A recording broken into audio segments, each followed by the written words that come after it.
Prochain arrêt, Binge Audio. Salut chers auditeuristes, c'est Camille Test. Lorsqu'il m'arrive de repenser à mon adolescence, les sensations qui s'emparent de moi sont effroyables. Comme si c'était hier, je sens les coutures d'un jean slim trop étroit s'incruster dans la chair de mes cuisses. Comme si c'était hier, la sensation des cheveux qui régressent trop vite me crispe et j'en veux à la frange épaisse, supposée cacher une acné persistante de n'avoir jamais correctement fait son travail. Comme si c'était hier, je sens que dans tout mon corps, la langueur des heures assises en classe, les réflexions sexistes des groupes de garçons, les blagues grossophobes, l'homophobie, le classisme de mon lycée privé. Bref, j'ai détesté cette période que je ne revivrai pour rien au monde. D'ailleurs, parmi les 438 raisons qui me font hésiter à devenir parent, il y a la peur de ne pas pouvoir protéger mes enfants de cette étape-là. D'autant que si j'ai souffert de cette période, je l'ai traversée sans rien savoir de l'écocide en cours, sans l'omniprésence des réseaux sociaux et sans qu'aucun influenceur crypto ne m'explique sur TikTok que devenir millionnaire avant 25 ans, c'est avant tout une question de volonté. Récemment, ma peur pour cette progéniture hypothétique s'est enrichie de chiffres très réels que je trouve vraiment inquiétants. Selon le Haut Conseil de la famille, de l'enfance et de l'âge, la consommation d'antidépresseurs a augmenté de 62% entre 2014 et 2021 chez les enfants et les adolescents-adolescentes. La prise d'antipsychotiques, elle, a augmenté de 48% chez les plus jeunes. La santé mentale des jeunes se dégrade depuis au moins 2020, selon Santé publique France. Les recours aux soins d'urgence pour troubles de l'humeur, idées et gestes suicidaires ont fortement augmenté chez les jeunes. Et parmi les jeunes de 17 ans, 9,5 étaient concernés par des symptômes anxio-dépressifs sévères en 2022 contre 4,5 en 2017. 18% ont eu des pensées suicidaires dans l'année contre 11% en 2017. Enfin, les 18-24 ans étaient 20,8% à être concernés par la dépression en 2021 contre 11,7% en 2017. Par ailleurs, selon un sondage IFOP 2024, les jeunes sont particulièrement touchés par la solitude avec 63% des 18-25 ans qui déclarent souffrir de ce sentiment contre 50% pour la moyenne des Français et Françaises. Alors dans cet épisode, je vous propose qu'on creuse un peu cette question. Comment expliquer cette hausse de la médication et cette épidémie de solitude ? Les jeunes vont-ils vraiment plus mal qu'avant ? Et surtout, comment sortir de cette situation ? Pour en discuter, j'ai convié quelqu'un qui est aux premières loges de la souffrance de ces jeunes, le pédopsychiatre Benoît Blanchard. Bonjour Benoît. Bonjour, merci de votre invitation. Merci beaucoup d'être là. Vous êtes pédopsychiatre et peut-être que certaines de nos auditeuristes vous connaissent pour votre blog Docteur Bébé sur Mediapart, sur lequel, en gros, vous parlez de votre quotidien de médecin. Et vous travaillez dans ce qu'on appelle un CMPP. Je veux bien que vous nous expliquiez ce que c'est. Alors, CMPP, ça veut dire Centre médico-psycho-pédagogique. Donc, ce sont des structures de soins qui ont été créées au décours de la Seconde Guerre mondiale, avec l'idée de pouvoir prendre en charge les enfants sur leur quartier, leur lieu de vie, et de leur proposer des prises en charge au plus près de leurs besoins, à savoir prendre en considération leurs déterminants sociaux, leur vie psychique, leurs conditions relationnelles, etc. L'idée étant de pouvoir se dire, il y a toute une génération qui a été sacrifiée par la guerre, par des enjeux politiques, et on était à une époque, les Jours heureux, le Conseil national de la résistance, où on voulait relancer un espoir, où il y a eu à ce moment-là quelque chose d'un élan vers la jeunesse. Donc c'est dans ces conditions-là qu'ont émergé ces structures, donc qui proposent des interventions avec toute une équipe, des médecins, des psychologues, des orthophonistes, des psychomotriciens, des psychopédagogues. Donc ces soins-là, ils sont gratuits ? Tout à fait, c'est pris en charge par la sécurité sociale, et donc c'est des enfants de 0 à 20 ans qui peuvent être pris en charge dans ces structures.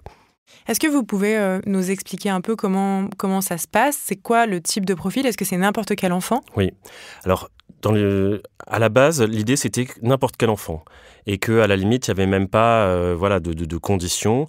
L'objectif étant à la fois de pouvoir proposer du soin sur des enfants qui étaient déjà dans une certaine souffrance, dans leur développement, dans leurs apprentissages, dans leur vie sociale, mais aussi de faire de la prévention. C'est-à-dire pouvoir aborder un enfant qui vit une situation difficile dans ses relations, dans sa famille, etc., sans pour autant qu'il y ait une pathologie caractérisée.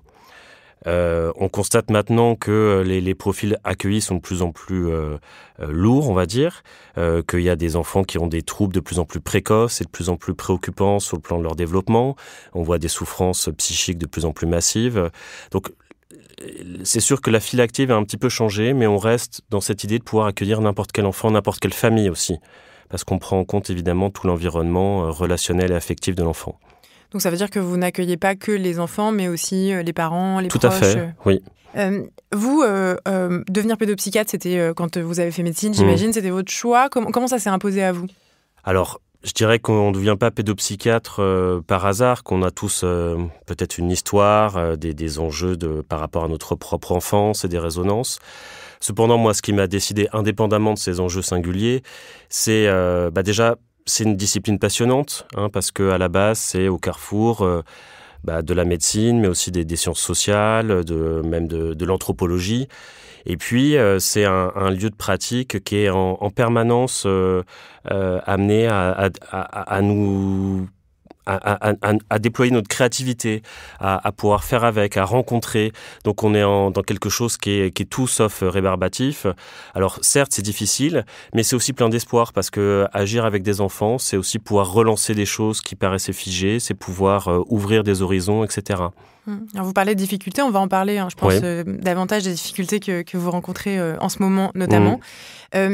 Je voudrais revenir sur ces chiffres que j'ai cités en introduction, notamment sur la solitude et sur l'augmentation de la prise d'antidépresseurs. Est-ce que pour vous, les jeunes vont plus mal qu'avant ? C'est ce qu'on dit dans pas mal de médias en ce moment. Ou alors c'est juste qu'on se met à parler de santé mentale à toutes les sauces et donc du coup, forcément, quand les gens vont mal, on s'en rend davantage compte. Alors, c'est une question qui peut paraître à la fois très simple et en fait très compliquée parce que ça nous amènerait à nous dire finalement c'est quoi un enfant qui va bien ? Ou un adolescent alors, à ça, chaque société, chaque culture a peut-être sa réponse. Mais si on voulait dire les choses de façon très condensée, on dirait qu'un enfant qui va bien, c'est un enfant qui peut espérer en son avenir, qui peut désirer grandir, découvrir, rencontrer et déployer des horizons. Or, force est de constater que pour beaucoup d'enfants et d'adolescents, on a l'impression qu'il y a une restriction des possibles, qu'il y a une difficulté à se projeter dans quelque chose de collectif, mais aussi sur un plan individuel. Bon, après les chiffres que vous avez cités, c'est des chiffres parmi d'autres, il y en a malheureusement pléthore et on pourrait parler notamment des tentatives de suicide et chez les adolescents de 10-14 ans qui sont en augmentation constante. Il y a quand même des éléments très objectifs qui nous font dire qu'on a une jeunesse qui nous alerte par ses symptômes, qu'il y a quelque chose qui s'exprime. Alors après, est-ce qu'on est plus sensible ? Je dirais oui et non. C'est-à-dire que là, on sort des statistiques, on sort des chiffres de médication, c'est-à-dire qu'on met les adolescents sous traitement. Est-ce que pour autant, il y a une vraie attention et une vraie prise en compte en termes de politique publique, en termes d'aménagement de la vie scolaire, en termes d'attention portée à l'avenir de ces jeunes générations ? Je ne crois pas. Oui, parce que justement, donc on observe une augmentation de la prise d'antidépresseurs notamment. À la fois, nous, c'est vrai que dans Encore Heureux, on a déjà parlé de ça, du fait que les antidépresseurs, c'est pas forcément un problème. Enfin, c'est plus. On avait reçu Mathieu Bellassène, qui est un de vos confrères, qui nous disait le problème, c'est pas les antidépresseurs, c'est que ça, en fait, si le soin s'arrête à ça. Est-ce que vous, c'est quelque chose que vous observez, en fait, que parfois, on donne des antidépresseurs aux enfants, aux jeunes, et puis ensuite, on attend que ça se passe, et voilà, quoi. Oui, c'est-à-dire que le recours à la prescription systématique et univoque, c'est aussi le témoignage du délitement, du fait de pouvoir prendre le temps de recevoir, comprendre les situations individuelles, mais aussi les enjeux sociopolitiques d'arrière-plan. C'est-à-dire qu'est-ce qui va faire que, à ce point-là, les adolescents souffrent, à ce point-là, ils se sentent isolés, à ce point-là, ils ont des vécus dépressifs, voire des envies de suicide. Voilà, là, on va essayer d'éteindre ces expressions symptomatiques en quelque sorte. Donc c'est des traitements symptomatiques, c'est-à-dire qu'on veut sédater, mais on va pas du tout aller sur les causes profondes de ce mal-être et on voit bien que ça marche pas finalement. Donc quand vous dites que vous n'allez pas aller sur les causes profondes, c'est parce que vous avez la flemme de le faire ou est-ce que c'est qu'est-ce qui fait que vous n'y allez pas ? C'est pas forcément nous en tant que soignants. Je dirais là, c'est une responsabilité collective. Nous en tant que société, nous en tant que citoyens d'un même monde, ayant la responsabilité des générations à venir. Donc nous on essaye de colmater peut-être un petit peu ce qu'on peut en tant que soignants. De s'intéresser à ce qui se passe singulièrement pour tel ou tel enfant et sa famille. Mais on est malheureusement très peu entendu quand il s'agirait de mener des politiques beaucoup plus élargies pour que nos enfants se sentent entendus, respectés et qu'ils puissent retrouver de l'espoir et de l'envie de construire un monde futur. Donc, si on prend un cas concret, par exemple, vous accompagnez un jeune, Oui. je sais pas, par exemple un jeune adolescent ou une jeune adolescente, cette personne va mal, vous vous en rendez compte. Est-ce que vous avez les moyens d'accompagner cette personne déjà en tant que médecin Oui. Est-ce que vous êtes capable aussi d'identifier vraiment ce qui va mal? Oui, alors les moyens, on essaie de les préserver autant que faire se peut pour tous les patients qu'on reçoit, mais pour les patients qu'on réussit à recevoir, combien ne sont encore sur liste d'attente et on va essayer effectivement de revenir sur les enjeux personnels, mettre des mots sur cette souffrance, pouvoir comprendre comment elle s'inscrit dans une histoire qui est la sienne, dans une dynamique qui est celle de sa famille, dans des enjeux relationnels qui sont ceux de la vie scolaire. Et dans ces cas-là, en général, on voit déjà qu'il y a des effets thérapeutiques. Cependant... Donc le simple fait de parler, en fait, d'en parler. Le fait de parler et de remettre les choses un peu en sens, de pouvoir nommer quand même ce qui se vit, de pouvoir aussi désigner ce qui est du registre de l'intolérable, des violences, des maltraitances. Après, voilà, c'est peut-être là où notre intervention trouve sa limite, c'est que face justement aux maltraitances instituées, face au délaissement que peuvent vivre certains jeunes, on est limité. On a des jeunes qui vivent dans des situations de précarité absolument abominables, qui vivent des situations de pression scolaire tout à fait terrifiantes. Donc, on essaye d'intervenir, c'est-à-dire que moi, mon travail, c'est aussi d'aller dans les écoles, dans les collèges, dans les lycées, de rencontrer les équipes pédagogiques, d'essayer d'aménager les choses, etc. Mais on a l'impression qu'on écope parfois un bateau qui est en train de couler. Oui, parce qu'en fait, on peut imaginer que ces personnes font face à des situations individuelles qui sont parfois vraiment de l'ordre d'un parent maltraitant, par exemple. Exactement. On peut aussi imaginer que un jeune confronté à de la grande précarité, par exemple, c'est en fait la précarité est souvent extrêmement traumatique. Là, c'est pas entre vos mains de médecin que vous allez pouvoir régler les inégalités sociales, quoi. Alors, on essaie toujours. Notre travail justement consiste à prendre en compte tous ces fils entremêlés, c'est-à-dire la dimension sociale, la dimension familiale, les éventuelles maltraitances. Mais là, ce qu'on constate, c'est qu'il y a un délitement un petit peu de tous les services en charge de l'enfance, à savoir l'école va quand même très mal, l'aide sociale à l'enfance est en coma avancé. Donc, quand nous, on essayait de travailler en partenariat, en mobilisant différents acteurs pour pouvoir justement agir sur ces différentes dimensions-là, on se rend compte qu'il y a une espèce de lâchage généralisé. Ce qui rend notre travail d'autant plus difficile, parce que justement, un de nos axes d'intervention, c'était de mailler des liens comme ça entre les différents acteurs, l'école, les services socio-éducatifs, éventuellement des acteurs de la ville, du quartier, de la famille, etc. Et quand tout ça se délite, c'est beaucoup plus difficile de tisser ce maillage collectif autour d'un enfant. Il y a une expression qui est un peu, que tout le monde répète très souvent, mais qui est cette idée de « il faut tout un village pour élever un enfant ». Je trouve qu'elle est quand même assez imagée, et dans ce que vous dites, j'ai l'impression que il y a ce truc de dire, en fait, pour qu'un enfant aille bien, il faut que toute une société s'organise pour que ce soit le cas. De toute évidence, en vous écoutant, on a l'impression que ça n'est pas le cas. Tout à fait. Ça commence déjà dans les familles. La première cause de décès en périnatalité chez les mères, maintenant, c'est le suicide maternel. Donc les familles vont très mal, on voit un isolement de plus en plus terrible, des injonctions absolument écrasantes qui pèsent sur les parents, où à la fois on les responsabilise, ils doivent être des entrepreneurs efficaces de leur parentalité, etc. Et en même temps, il n'y a plus du tout de soutien sur le plan social, communautaire, intergénérationnel, etc. Et par ailleurs, toutes les institutions en charge de l'enfance, effectivement, sont de plus en plus exsangues, se renvoient la balle. Donc tout ce qui pouvait être cet accueil communautaire qui est aussi un point essentiel sur le plan anthropologique de ce que c'est l'enfantement. L'enfantement, on ne fait pas un enfant seul, et vous avez raison, c'est une dynamique collective et on a l'impression que c'est un petit peu ça qui est en train de se perdre au niveau social et qui, à mon avis, est un des éléments principaux de cette souffrance qu'on rencontre chez les enfants et les adolescents. Alors, ce que je trouve intéressant, c'est qu'à vous entendre, c'est quand même plus compliqué que les explications qu'on donne très souvent sur la souffrance des enfants, qui vont être en gros les réseaux sociaux et la crise du Covid. Est-ce que pour vous, la crise du Covid et les réseaux sociaux sont aussi des grandes causes de souffrance chez les enfants ou pas ? Alors, la crise du Covid, je vais lui faire un sort très vite, c'est l'alibi idéal. C'est-à-dire qu'on a eu tendance à tout remettre sur la crise Covid et c'était les œillères pour surtout pas regarder le reste. Au mieux, ça a été un catalyseur, c'est-à-dire que ça a accéléré des tendances, mais ça n'en est pas la cause, de mon point de vue. En ce qui concerne les réseaux sociaux, finalement, c'est un peu un symptôme de tout ce que je disais, à savoir ce délitement des liens, et qui sont remplacés par ces espèces de prescriptions virtuelles. Alors, c'est sûr qu'il y a des corrélations qui sont très très nettes entre l'apparition des réseaux sociaux sur les smartphones et l'augmentation des tentatives de suicide et de scarification chez les jeunes filles, c'est manifeste. Et ces réseaux sociaux-là, à quoi ils confrontent finalement, par exemple, alors en particulier les adolescentes, à une espèce de comparaison permanente, à une injonction à être toujours performant, parfaite, à avoir la bonne apparence, à avoir la bonne vie, etc. Et c'est une pression insupportable.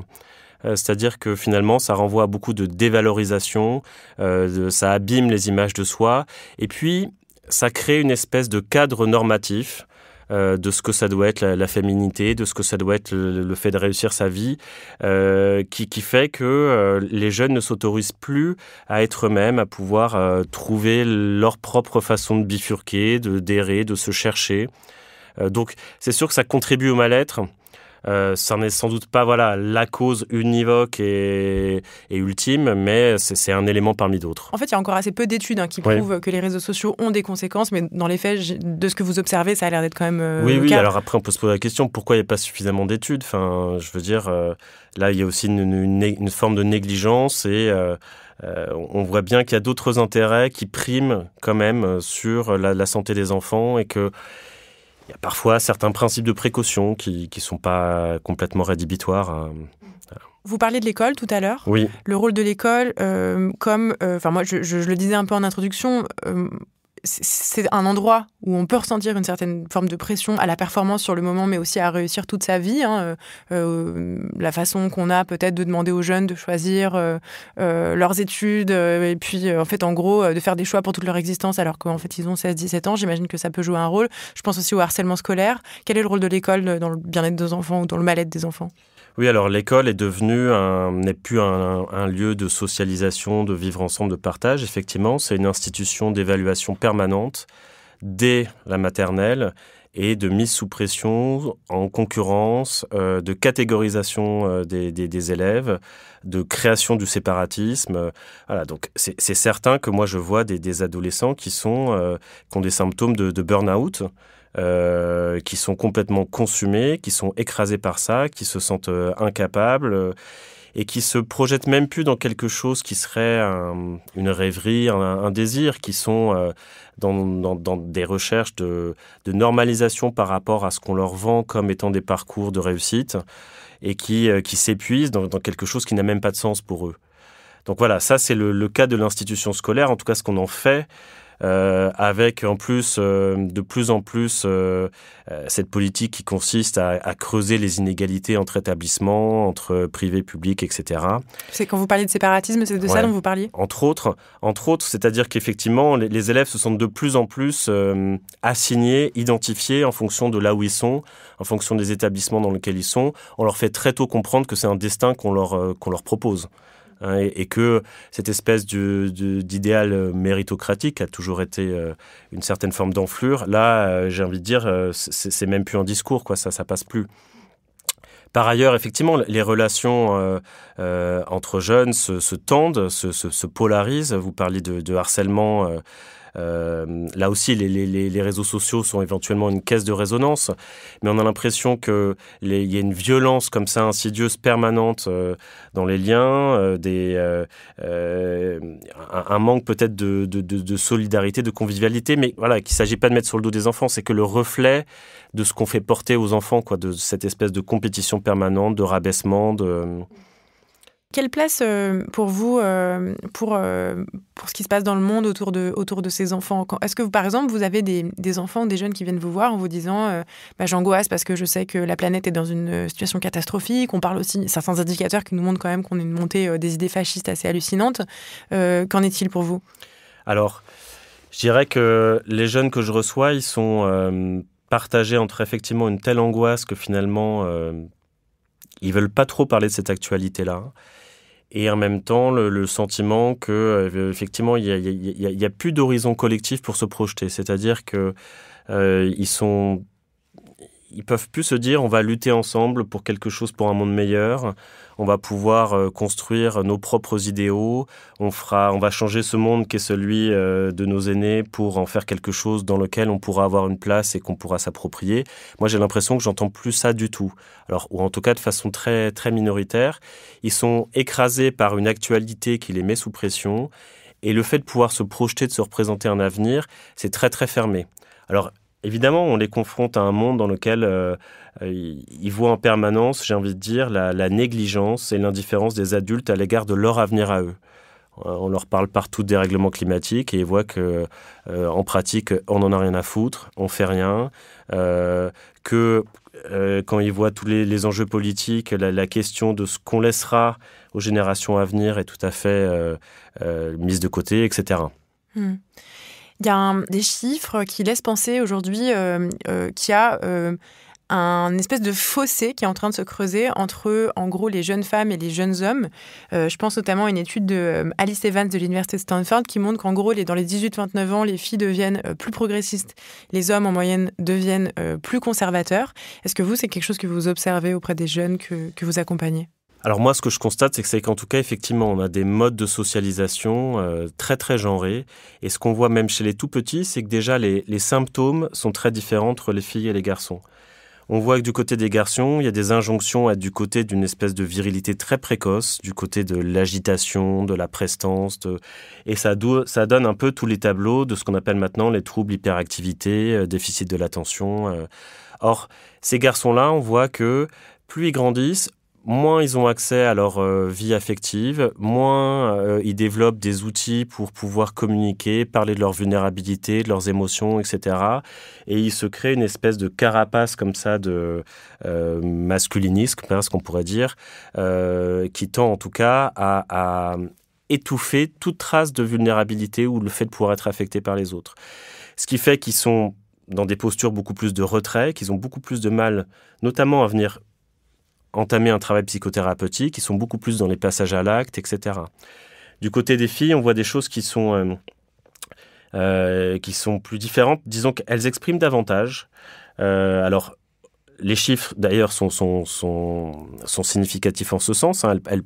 Elles ont beaucoup plus de gestes suicidaires, beaucoup plus. Mais c'est aussi un signe d'appel. C'est-à-dire qu'on arrive davantage parce qu'on les a éduquées dans quelque chose où elles avaient davantage accès à une forme de sensibilité, de pouvoir mettre des mots sur leurs affects, etc., à pouvoir après élaborer quelque chose. Alors, est-ce qu'après ça crée du clivage dans le sens où il y aurait comme ça une forme de séparatisme fille-garçon? Oui, je crois, mais je crois que c'est des choses qui s'enracinent très profondément et qui renvoient aussi aux injonctions différentes qui pèsent sur les garçons, sur les filles. Je crois que malheureusement, on n'en est pas du tout sorti de ces stéréotypes de genre. Dans l'imaginaire collectif, l'enfance, j'allais dire encore plus l'adolescence, on a l'impression que c'est parfois présenté un peu comme nos plus belles années. Moi, on m'a répété ça toute mon adolescence, profite, c'était plus belles années. En réalité, c'était pas du tout le cas. C'était même assez douloureux d'entendre ça, parce que du coup, quand on rate ces plus belles années, entre guillemets, on a l'impression un peu de rater sa vie. Est-ce que pour vous, c'est normal finalement de passer par cette phase où on va un peu mal quand on est ado? Est-ce que c'est inéluctable? Est-ce que finalement cette histoire d'adolescence, de puberté, c'est pas aussi un peu les jeunes que vous voyez qui vont mal? Est-ce que finalement leurs problèmes en grandissant vont pas un peu se régler tout seuls, quoi? Alors, bon, il faut déjà savoir que ce soit l'enfance et plus particulièrement l'adolescence, c'est toujours des constructions socio-culturelles. Ça dépend toujours des cadres institutionnels, historiques. Et on peut dire même que l'adolescence, pour certains historiens, c'est une invention assez récente. La puberté, c'est un fait physiologique. La façon dont c'est repris socialement, par contre, ça dépend vraiment de tel déterminisme socioculturel. Alors, on peut quand même considérer que du côté de l'adolescence, il y a un passage qui suppose quand même une forme de deuil de ce qu'on va appeler l'insouciance de l'enfance, avec beaucoup de guillemets, à l'idée de pouvoir être une personne autonome, responsable de ses actes, de ses engagements, etc. Ce qui suppose aussi une forme de lucidité, regarder le monde tel qu'il est, voir ses parents comme ils sont, mais plus largement considérer la société dans laquelle on vit. Et ça va pas peut-être sans un processus qui serait, quand c'est bien tempéré, de pouvoir presque une forme de dépression maturative, c'est-à-dire un mouvement un peu de déprime qui nous permet de passer à une autre étape et qui nous permet éventuellement aussi de pouvoir justement devenir un acteur, c'est-à-dire s'engager dans ses propres luttes, avoir ses propres combats, définir ses propres valeurs, etc. Donc le mal n'est pas forcément un problème en soi. Au contraire, pouvoir dire je suis triste, je souffre, cet état de fait, les choses telles qu'elles sont, ça me va pas, ça peut être aussi un ferment pour se construire et pour essayer de construire d'autres choses collectivement ou avec les autres. Donc, est-ce que c'est une fatalité, le mal ? J'ai envie de dire, pouvoir aller bien, c'est pouvoir aussi aller mal quand les choses sont juste insupportables et pouvoir se déprimer quand on vit des situations insupportables, c'est un signe de bonne santé. Hein, parce que nous, on voit aussi beaucoup, et ça, c'est ce que je vous disais, c'est la carapace que peuvent avoir certains garçons, c'est qu'ils ont l'impression d'être invincibles, que rien ne peut les toucher, que rien ne peut les effracter. C'est pas un signe de bonne santé. C'est marrant parce que je suis tombée sur un article un peu réac qui disait qu'en gros, les jeunes d'aujourd'hui, c'était un peu la génération trigger warning. Donc les trigger warning, ce sont ces petits messages qu'on dit parfois dans certains médias avant d'évoquer des sujets sensibles. Est-ce que pour vous, on est confronté aujourd'hui à une génération qui est plus fragile que les autres ou c'est juste une réaction réac de penser ça ? Si c'est le cas, j'ai envie de dire tant mieux. C'est-à-dire que ce qui fait notre, je vais dire avec des grands mots, notre humanité, c'est notre vulnérabilité. On a tous traversé, quand on était nourrisson, quand on était enfant, et même dans la vie, des expériences de désarroi, de fragilisation, de besoin de soins. On s'est construit en tant que personne parce que d'autres personnes ont pris soin de nous. Donc cette vulnérabilité, c'est le ferment de notre subjectivité. C'est ce qui nous permet aussi d'entrer en empathie avec les autres. C'est ce qui nous permet d'avoir une posture soignante. Et quand je dis ça, c'est pas forcément sur le plan professionnel. C'est ce qui nous permet éventuellement de développer une parentalité élargie. Et ça veut pas dire forcément avoir des enfants. Donc, ça veut dire, par exemple, être proche d'autres enfants. C'est-à-dire prendre soin de ce qui est fragile et qui a besoin de l'intervention de l'autre pour grandir, se déployer. Et, voilà, c'est ça que j'appellerais une parentalité élargie. Donc, cette vulnérabilité, à mon avis, au contraire, si on peut l'assumer et la regarder en face, c'est un point de force. Et tant mieux si ces générations-là se montrent plus sensibles, plus réactives et ne sont pas pris dans une espèce de normopathie qui n'est pas du tout, encore une fois, un gage de bonne santé. Mmh. C'est intéressant, cette idée d'une parentalité élargie ou plus généralement d'une attention à ce qui est fragile, parce que j'ai l'impression que ça rejoint un peu une opinion que vous avez, de ce que je comprends en vous lisant notamment sur votre blog, qui est qu'on est dans une société qui a une haine des enfants et plus généralement, du coup, une haine de la fragilité. J'ai l'impression que c'est ça que vous voulez dire ? Tout à fait. Je pense que, voilà, l'enfance, au sens large, renvoie à quelque chose qui est à la fois du côté de la fragilité, de la dépendance, mais aussi de l'indéterminé, de tout ce qui peut bifurquer, de tout ce qui peut dérouter. Et c'est quelque chose qui peut susciter une certaine forme d'effroi. Et on peut assez facilement passer de l'effroi, ce qu'on peut appeler, je sais pas, la pédophobie, à la haine ou ce qui serait la misopédie. Et du coup, à ce qu'on pourrait appeler après l'infantisme, donc le désir de dominer, de museler les enfants. Voilà, donc je pense qu'effectivement, l'enfance, c'est quelque chose qui, quand on est dans le fantasme du contrôle, de la puissance, voilà, quand il suffit de voir certains hommes politiques, c'est le contre-pied de l'enfance. Et c'est comme si ces personnes-là avaient perdu ce lien vivant avec leur propre infantile et leur propre fragilité d'enfance, qui est pourtant le ferment de toutes nos créativités, de tous nos espoirs. Et moi, j'ai l'impression qu'on fait ce constat, effectivement, d'une société qui ne laisse pas de place à l'enfance, même très concrètement dans nos rues, dans le métro, pour les gens qui vivent dans des villes où il y a des métros. En fait, on croise très peu d'enfants quand on n'en a pas soi-même, en réalité. Est-ce que, pour vous, avec des conversations qui sont finalement assez récentes quand même, comme le MeToo inceste ou une conversation plus générale sur la maltraitance des enfants, qui ne me semble pas encore être très très grand public, mais qui existe, hein, notamment chez les féministes, est-ce qu'on va avancer sur ces questions ? Est-ce que vous avez l'impression qu'on avance un peu ? Alors, il y a en tout cas une prise de conscience, c'est-à-dire qu'effectivement... Voilà, la Civis a montré qu'il y avait 160 000 enfants qui subissaient des violences sexuelles chaque année, etc. Donc, ces chiffres-là sortent. Est-ce que pour autant, sous le plan des politiques, il y a vraiment des choses qui sont mises en place à la mesure de cette prise de conscience ? force est de constater que c'est pas le cas. Et que par ailleurs, autant on peut en parler maintenant, autant je suis pas sûr que il y a un vrai désir que les choses changent et qu'il y a un vrai désir de laisser une place aux enfants, au-delà d'en faire des figures un peu archétypiques, l'enfant victime, l'enfant, etc. Donc tout d'un coup, tout le monde s'émeut, et puis après on tourne la page et on passe à autre chose. Alors justement, j'aimerais bien qu'on se tourne pour terminer cette conversation un petit peu vers les solutions, ce qu'on pourrait en faire. On en parle dans un instant.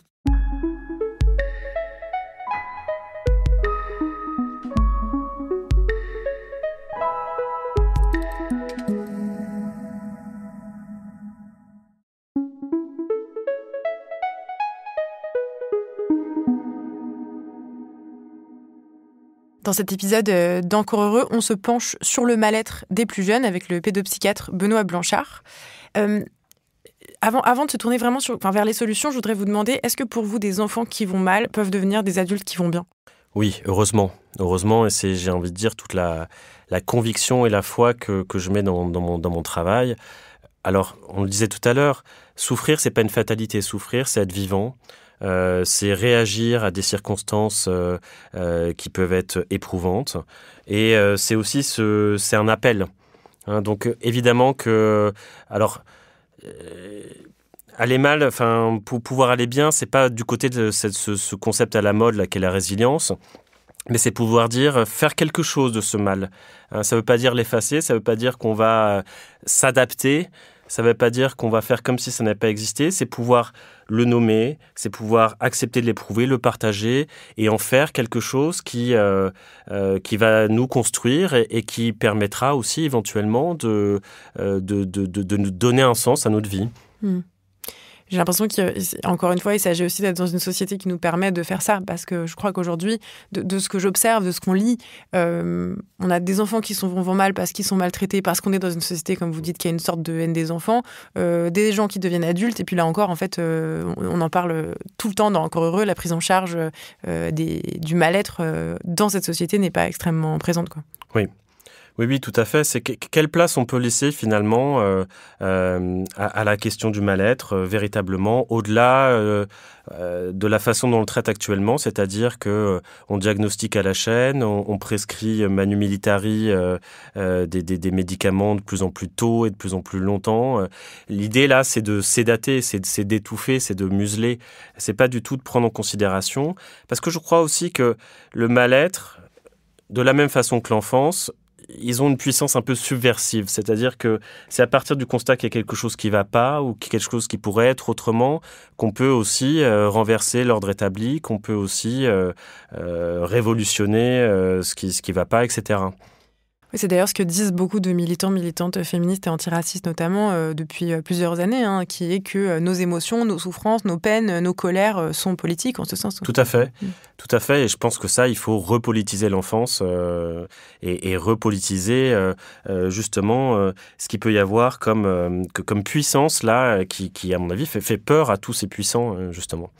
Alors justement, comment on fait pour transformer cette société, pour sortir de cette haine de l'enfant, de la fragilité en général un peu structurelle d'après vous? Alors, je ne sais pas si on pourra jamais sortir de la haine de l'enfance, parce que je pense que c'est quelque chose de tellement enraciné que après, c'est pas parce qu'il y a ce constat-là qu'on doit être résigné. Je pense qu'il y a plein de choses à faire. Alors là, on a choisi un modèle qui est de celui, voilà, on va repérer les enfants qui dévient, qui sont hors normes, on va leur poser une étiquette diagnostique dessus, et à chaque étiquette correspondra un traitement spécifique, ou alors ce qu'on appelle maintenant des remédiations, du dressage comportementaliste, etc. Donc c'est quoi? C'est les enfants hyperactifs, par exemple? Voilà, par exemple les enfants hyperactifs, mais tout ce qu'on appelle maintenant la catégorie des troubles du neurodéveloppement, donc ça serait presque un enfant sur 5, qui devrait être là-dedans. Donc, c'est des enfants qui rentrent pas dans le moule. On va dire, je vais le dire de façon très, très grossière, mais derrière tout ça, c'est une idéologie. C'est-à-dire que tout est neurogénétique. C'est-à-dire que les enfants ne vont pas mal parce que la société va mal. Les enfants vont mal parce qu'ils ont un génome perturbé, parce qu'ils ont un développement cérébral qui intrinsèquement déraille, etc. Et donc, voilà. Ça, on remédie, ça se traite à coups de psychotropes, etc. L'autre modèle, c'est de se dire comment on fait société, comment on retisse une capacité collective d'accueillir des enfants, de leur redonner des horizons à plusieurs, de leur permettre d'être eux-mêmes dans leurs différences, de sortir des normes, des sentiers balisés, etc. Mais alors, moi, je me mets à la place d'un parent Oui. qui vous entend et qui pourrait se dire, bon, c'était super belles idées, mais moi, au quotidien, en fait, quand mon enfant revient de l'école et est encore plus compétitif que la veille parce qu'il est dans cette ambiance-là, vous êtes bien gentil, mais qu'est-ce que je fais, quoi? Alors, ce qui est certain, c'est qu'il n'y a pas de recette. C'est là toute la difficulté. Hein. On aimerait bien pouvoir effectivement avoir des solutions simples et on peut tout à fait comprendre le désarroi des parents. À mon avis, ce qu'il y a à faire, c'est déjà... Des choses très simples, se donner du temps, pouvoir mettre des mots et se dire qu'on ne peut pas faire les choses tout seul et qu'on doit être à plusieurs. Et nous, notre travail, par exemple, sur une institution soignante telle qu'un CMPP, c'est de se dire, déjà, moi, je ne suis pas tout seul en tant que pédopsychiatre, j'ai toute une équipe derrière moi pour croiser les regards, pour échanger. Et quand je reçois un enfant, je reçois sa famille, je reçois ses parents, je vais aller voir les enseignants, je vais éventuellement mobiliser d'autres personnes qui peuvent être des points d'appui ou des ressources. Voilà, c'est essayer de retisser pour chaque situation en fonction des particularités de sa situation, ce maillage, ces liens qui font que, comme on le disait, un enfant, ça ne s'élève pas tout seul. Du coup, quand on est parent, par exemple, mais en fait, même quand on est soignant, soignante, prof, c'est important, de se dire, de se rappeler de ce que je comprends, de ce que vous dites, qu'on peut pas porter en quelque sorte le bien-être, la santé mentale de l'enfant sur nos épaules seuls. Ça ne peut pas marcher de toute façon. Personne n'est assez fort pour ça, quoi. Là, c'est une des perversions, j'ai envie de dire, de notre société actuelle, c'est qu'on est à la fois dans une déresponsabilisation collective et en même temps dans une hyper-responsabilité des acteurs. Donc les parents sont complètement écrasés par ces injonctions-là. C'est au point que maintenant, aux États-Unis, là, il y a eu, il y a quelques mois, un enfant qui avait participé à une tuerie de masse dans les écoles, comme c'est classique là-bas, et les parents ont été condamnés pour ça. Comme si, effectivement, c'était pas le problème, les armes à disposition qui circulent aux États-Unis, c'était la responsabilité des parents. Et on en arrive alors là, c'est très caricatural, mais là, maintenant, ce qu'on propose aux parents, c'est des programmes de rééducation aux compétences parentales. Comme si les parents étaient défaillants et qu'il fallait, en quelque sorte, leur donner des outils pour qu'ils puissent éduquer dans la norme leurs enfants. C'est une aberration totale. Mais ça me fait penser aux mouvements sociaux qu'il y avait eu après le meurtre, l'assassinat du petit Naël par un policier, et où on avait dit, en gros, aux parents des enfants, des jeunes qui étaient énervés après cette situation d'injustice, qu'en gros, les parents allaient être condamnés, quoi. Tout à fait. Et d'ailleurs, ces enfants-là, ceux qui participent aux émeutes ou quoi, c'est Fatima Ouassa qui dit que ces enfants-là sont désenfantifiés, c'est-à-dire qu'on oublie que ce sont des enfants. Et là, on voit la justice des mineurs, par exemple, est de plus en plus sur un versant répressif. On veut de plus en plus les considérer comme des adultes ou des criminels en puissance. Et on ne prend plus du tout en considération que ce sont encore des êtres en développement qui ont besoin de soins, d'attention et d'être considérés dans leur vécu, dans ce qu'on leur fait vivre aussi, plutôt que de les écraser comme des malfrats. J'ai une de mes consoeurs, Judith Duportail, qui est autrice d'un livre qui s'appelle Maternité rebelle, qui disait récemment que fréquenter, elle a eu des jumelles il n'y a pas longtemps, fréquenter des enfants, pour elle, c'est l'une des situations les plus lumineuses qu'on peut vivre dans la vie, ce qui ne veut pas dire forcément être parent, mais au moins avoir des enfants autour de soi. On faisait le constat tout à l'heure d'une société qui finalement fait que si vous n'avez pas d'enfants, vous en croisez très peu. Est-ce que pour vous, en fait, on se prive de quelque chose avec cette façon de mettre les enfants de côté ? Évidemment, c'est-à-dire une société qui se ressource pas à l'enfance, c'est une société qui s'assèche, se rabougrit. Les enfants, c'est de toute façon l'enfantement, même sur la question, c'est un processus qui fait qu'on est en permanence bousculé, remis en cause, remis en question, émerveillé. Et si on oublie ça, on s'enferme dans ce sentiment de puissance, de force, et finalement on en vient à devenir complètement con, pardon. Mais c'est assez difficile finalement, parce que moi je le vois, j'ai très peu de parents autour de moi, très peu d'amis qui ont encore des enfants. Finalement, fréquenter des enfants, c'est si je devais le faire, je saurais même pas exactement comment faire, quoi. Oui. Ce que vous dites, moi, ça me fait penser à ce que j'appelle aussi une forme de privatisation de l'enfant. C'est-à-dire qu'on peut considérer que l'enfant, ça devrait être quelque chose qui intéresse la société tout entière. Tout un chacun devrait être concerné par les enfants. Or, de plus en plus, l'enfant, il est restreint à son espace privé, familial. Il est de plus en plus presque possédé et plus personne n'a le droit de pouvoir interagir avec un enfant. Il y a un climat de suspicion massif, et si vous alliez voir un enfant qui n'est pas le vôtre, maintenant on risque d'intervenir. Et là, on est en train de perdre quelque chose. On est en train de perdre quelque chose dans le lien entre les générations, dans le prendre soin intergénérationnel, et donc c'est des choses anthropologiques très profondes qu'il faudrait pouvoir relancer. C'est pour ça que les solutions, elles sont pas simples. Hein. Et si c'est pas indiscret, vous êtes parent vous-même ? Moi, je suis parent, oui. Et est-ce que vous êtes plutôt optimiste pour vos enfants ? Est-ce que malgré ce constat qu'on fait, est-ce que vous vous dites, bon, ok, franchement, c'est quand même pas terrible, on n'est pas dans la meilleure société possible pour les enfants, mais on va réussir à en faire quelque chose ? Moi, je suis optimiste non seulement parce que j'ai des enfants, parce que je côtoie toute la journée des enfants, et que j'ai cet espoir, justement, que tant qu'on continue à faire des enfants, on aura quand même un minimum le désir de leur laisser quelque chose de pas trop dégueulasse. Et puis, les enfants me surprennent en permanence. Ils ont des fulgurances. Ils ont parfois une parole, un mot, un geste qui vient tout déconstruire nos certitudes, qui vient nous remettre à notre place. Et donc, voilà, ça, c'est une source d'enrichissement permanente. Et voilà, j'ai confiance en nos enfants. J'ai moyennement confiance sur la façon dont notre société les accueille et les considère. L'épidémie de solitude, dont j'ai parlé en intro notamment, où on se rend compte que parmi les gens qui souffrent le plus de solitude, il y a les jeunes, selon certaines statistiques en tout cas. Est-ce que vous pourriez nous donner un conseil, une clé, quelque chose pour essayer d'endiguer ça ? Ça, je crois que ça se joue même dans les socialisations très précoces, c'est-à-dire qu'on voit que c'est dès la petite enfance qu'il faut ouvrir l'enfant à l'altérité, aux autres, à la différence. Et là, on voit que les parents sont tellement inquiets que l'extérieur est tout le temps vécu comme menaçant, etc., que les enfants sortent de moins en moins très tôt.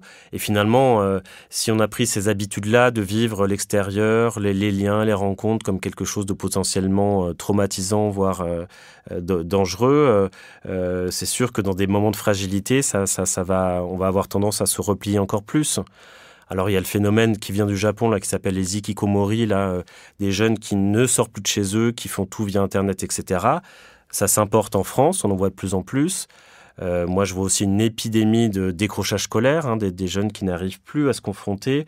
On voit bien que la socialisation, la vie collective devient de plus en plus complexe. Donc voilà, si j'ai un conseil à donner, c'est faites sortir vos enfants, confiez-les, il faut qu'ils rencontrent d'autres personnes. On n'est pas, en tant que parent déjà, on ne se suffit pas à soi-même. Et puis, plus vos enfants auront d'expérience avec d'autres personnes, plus ils s'enrichiront. J'ai envie de conseiller pour terminer une newsletter qui est sortie récemment qui s'appelle Quoi de Mum, qui est écrite par deux journalistes qui s'appellent Pauline Verduzier et Clémentine Gallo et qui viennent de devenir mères toutes les deux et qui ont un rapport à leur parentalité extrêmement drôle et détendu et en même temps très très lucide. Et ça fait du bien parce que j'ai parfois l'impression que quelque chose à trouver autour de l'humour et te détendre en fait, en se disant en fait évidemment que nos parentalités vont être moyennes et évidemment qu'on ne peut pas à nous seuls combattre ce monde mais peut-être que ça va bien se passer quand même. Oui, en tout cas, il faut espérer qu'on puisse retrouver le désir d'être parents ensemble. Et encore une fois, parents de nos enfants, mais pas que. Et on peut être parents sans forcément avoir ses propres enfants. Merci beaucoup, Benoît Blanchard. Je t'en prie. Pour vous lire, c'est donc sur votre blog Mediapart qui s'appelle Docteur Bébé comme Benoît Blanchard, voilà. Facile. Nous, on se retrouve sur Instagram @EncoreHeureuxPodcast. Si vous aimez Encore Heureux, si vous voulez nous soutenir, abonnez-vous, mettez-nous 5 étoiles et plein de commentaires sur votre application de podcast. Retrouvez-nous aussi sur binge.audio, le site de Binge Audio. L'émission a été réalisée par Paul Berthiaud et produite par Charlotte Bex. À bientôt.